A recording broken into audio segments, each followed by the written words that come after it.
78वें वार्षिक निरंकारी संत समागम का शुभारंभ आज 31 अक्टूबर को संत निरंकारी आध्यात्मिक स्थल समालखा में बड़े ही दिव्य और भव्य वातावरण में हुआ। समागम स्थल का हर एक कोना श्रद्धा, प्रेम और भक्ति की खुशबू से महक रहा था। देश विदेश के कोने कोने से श्रद्धालु भक्त यहाँ पहुँचे।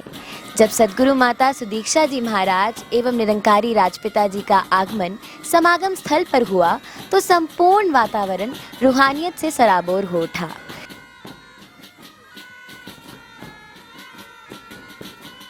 सभी को दिव्य दर्शन देते हुए दिव्य युगल मुख्य मंच की ओर अग्रसर हुए, जहां एक ओर सभी श्रद्धालु अपने सद्गुरु के दर्शन प्राप्त कर हर्षित हो रहे थे, तो वहीं सद्गुरु भी अपनी मीठी मुस्कान से सभी को निहाल करते रहे। Nirankari institute of music and arts के छात्र छात्राओं ने नृत्य, संगीत और कला के अनूठे संगम से सद्गुरु का भावभीना स्वागत किया। हर सुर में भक्ति, हर ताल में समर्पण का भाव झलक रहा था। उनकी कला जैसे स्वयं कह रही हो, सद्गुरु आप आए तो सब कुछ रोशन हो गया। तत्पश्चात सद्गुरु माता सुदीक्षा जी महाराज ने आए हुए समस्त मानव परिवार को अपना पावन आशीर्वाद प्रदान किया। प्यार से कहना धन निरंकार जी। आज यहाँ 78 निरंकारी संत समागम के अवसर पे सभी जहाँ ये मानव से जोड़ने का प्रयास, मानवीय गुणों को प्राथमिकता, और हमेशा से कोई आज की ही बात नहीं, एक ये संसार में महापुरुषों ने, संतों ने एक पैगाम यही दिया कि ये मानव शरीर तो है, पर मानव शरीर की वाकई ही कीमत तभी है जब मानवीय गुण बसें इस शरीर में, वरना तो ये शरीर फिर इंसान हो के भी इंसान जैसे कर्म नहीं करता। एक संसार में हमेशा जहाँ एक सच की बात की गई है संतों द्वारा कि एक सच का ये हमेशा जो रहने वाला कायम दायम ये निराकार परमात्मा, चाहे किसी भी नाम से जो कोई संबोधित करना चाहे, इसकी पहचान करके अपने जीवन को वाकई ही एक सच्चाई से हर पल युक्त कर जिया जाए। कैसे इस निराकार के ही फिर आसरे ये जो आज बार बार हम ये थीम क्या जिक्र सुन रहे हैं, आत्ममंथन, तो यही हर किसी ने, संत ने समझाया है हमेशा कि अंदर अपने एक जर्नी है, एक झांकना है, ये अवश्य ही हर किसी को करना है, क्योंकि ये जीवन बस इसलिए ही ना जिया जाए कि श्वासें आ रही हैं तो बस वो काटते जाना है समय, पर एक जीवन को वाकई ही जीने की तरह जीना है। इस जीवन से हर किसी ने अपने अंदर एक जो सच बसता है, जो हमारे बाहर भी है भीतर भी है, यही परमात्मा निराकार,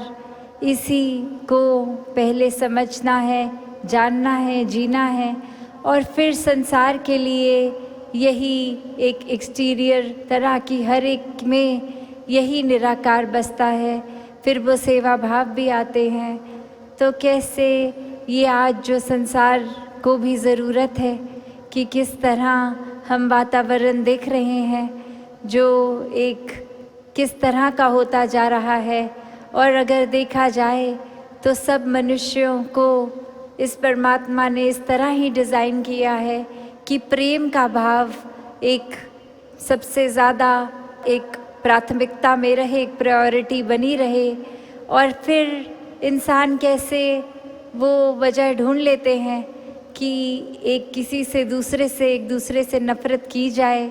एक कोई भाव, कोई भी वजह, ये दिमाग ये कल्पना कर लेता है कि हम शायद ऊंचे हैं और बाकी हमसे नीचे हैं, हम किसी जगह पर जन्म लिए हैं तो हमारे कल्चर वाले ही श्रेष्ठ हैं।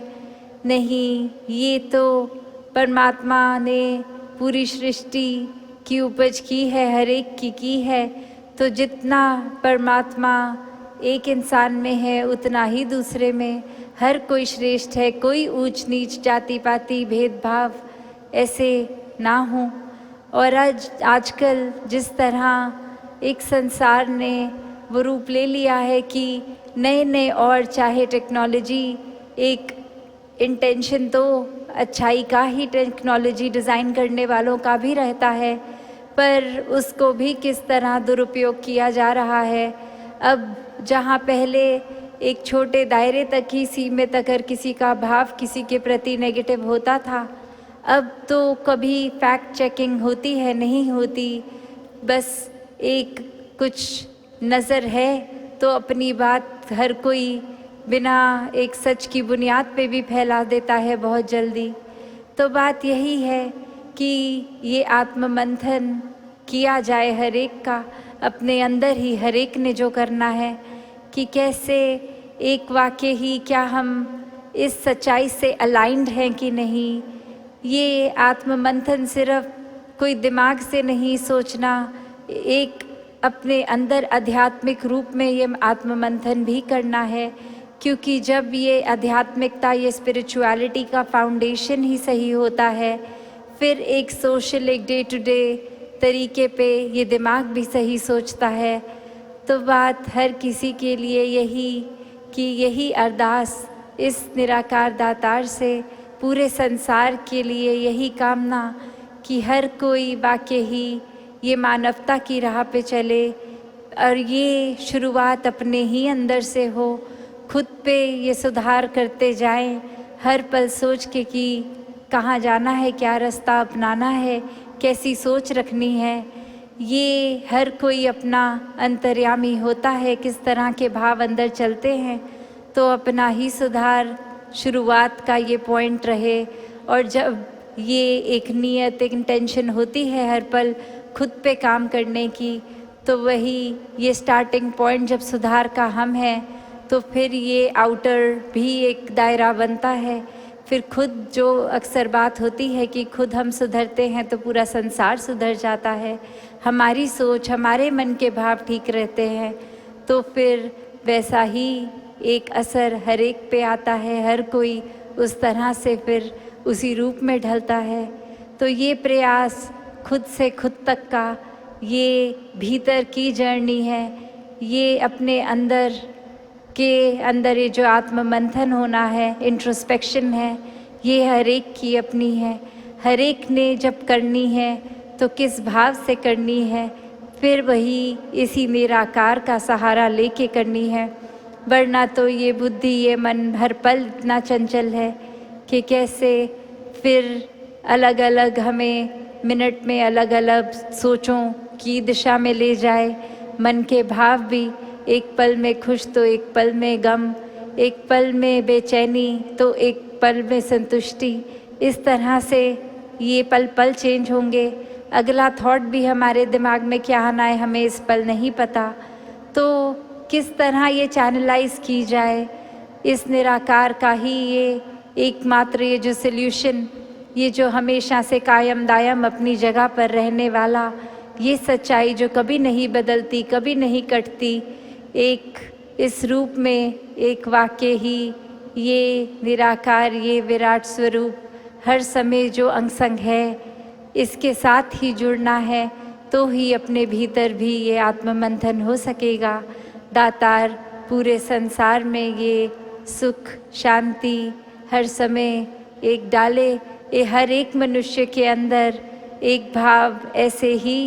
हों कि एक सुधार के प्रति नियत रहे, अपने अंदर भी और संसार के सामाजिक रूप में भी ये सेवा की जा सके। सत संगत जी, धन निरंकार जी।